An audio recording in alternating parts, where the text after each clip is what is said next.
सुशांत सिंह राजपूत, पहले बात बताता हूँ, संस्कारी लड़का जो पूजा पाठ करता है, उत्तर भारतीय था। उत्तर भारतीय बहुत रिस्पेक्ट देते, पैर छूते हैं, राखी का त्यौहार मनाते हैं, भाव दूज का त्यौहार मनाते हैं, अरे वो भजन कीर्तन भी करते थे, मतलब आरती करते थे। उस तरह का लड़का जो डिसिप्लिन आप समझते हो, ये आदमी कोई खान या जौहर का सरनेम का बेटा नहीं था। ये स्ट्रगल करके, पवित्र रिश्ता सीरियल स्ट्रगल करके उसने काम लिया। बोलता भैया मैंने बहुत स्ट्रगल किया है, मुझको काम मिला है, मैं तो काम यहाँ पे लोगों को बताने आया हूँ कि आप सक्सेसफुल हो सकते हो, आपको डिसिप्लिन होना जरूरी है। दूसरा वो बोलते थे कि जो जिम में आने का बता रहा हूँ, जिम में उनका आने का टाइम फिक्स था, क्योंकि ट्रेनर होते। ट्रेनर का कैसा है कि उनको हर एक क्लाइंट को टाइम देना पड़ता है, तो उतने टाइम में आपको वर्कआउट करना है। तो ट्रेनर ऐसा नहीं उनके साथ उठ रहा है, बैठ रहा है, सो रहा है, खा रहा है, ऐसा नहीं था। तो ट्रेनर का टाइमिंग होता है, तो उनका जिम में आने का टाइमिंग पक्का था, वो टाइम पे आते थे। और उनका वर्कआउट का शेड्यूल बताता हूँ मैं।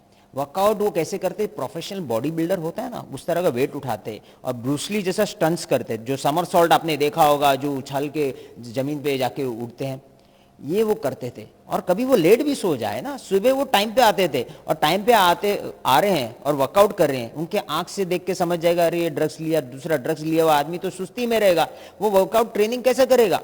तो ये जो भी बोल रहे हैं कि ये ड्रग्स ले रहे थे, ये सरासर झूठ है, ये प्लांटेड थ्योरी है। हाँ, रिया चक्रवर्ती उनकी लाइफ में जब से आई है, उनका लाइफ को नष्ट कर दिया है। उनके आने के बाद रिया चक्रवर्ती ने एक एक करके, जैसे पहले उन्होंने नौकरों को निकाल दिया, पुराने नौकर है तो एक कनेक्शन था पुराने नौकरों में और परिवार के बीच में, बहनों के बीच में, पिताजी के बीच में, कि पूछते कि भैया ने खाया है कि नहीं, भैया क्या कर रहे हैं, भैया आराम कर रहे हैं कि नहीं, क्या किधर गए। तो वो जो रिपोर्टिंग वाला सिस्टम था वो रिया आके पहले वो उड़ा दी, तो पुराने नौकर खत्म। अब नए नौकर रिया ने खुद प्लांट किए, खुद ला के रखे, तो वो रिया का सुनेंगे कि उनके पेरेंट्स का सुनेंगे। एक लड़की जो परिवार के जो खून से जुड़े हुए हैं, 3 बहनें और पिताजी हैं, उनसे अलग कर देती है। तो नौकरों को अलग कर दी। फिर उन्होंने सोचा अगर मेरे को पैसे वैसे निकालने हैं, इसके पैसे अगर ऐंठने तो क्या करें, तो सीए को बदली कर दिया जाता है। तो सीए को बदली कर देते हैं।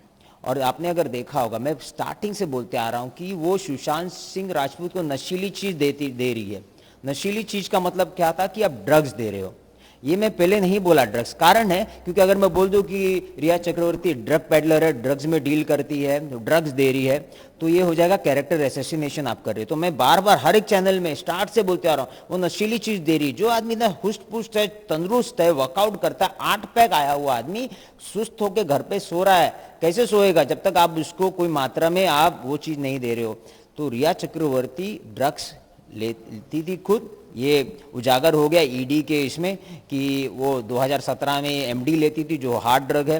उसके बाद 2019 में आप 4 बूंद आप कॉफ़ी में कैफीन में डाल के दीजिए और आधे घंटे बाद किक आएगा। ये किसको देने की बात हो रही है, सुशांत को? क्या मात्रा में दे रही थी आप? दूसरा, आपके पिताजी प्रिस्क्राइबर है, प्रिस्क्राइब करते दवाई, और आप दवाई के नाम पे उनको ड्रग्स दे रहे थे। तो रिया चक्रवर्ती वहाँ आई थी उनके अकाउंट से पैसे निकालने, कोई लॉयल्टी नहीं है। आप दिमाग से निकाल दीजिए कि इनकी कोई लॉयल्टी थी, लॉयल्टी फैक्टर नहीं है। जो मेरा और एक खुलासा मैं करूंगा थोड़े वक्त के बाद, जो मेरे कंप्लेंट में सीबीआई को मैं दे रहा हूं, उसमें मैं खुलासा करूंगा जो चौंकाने वाली चीज होगी।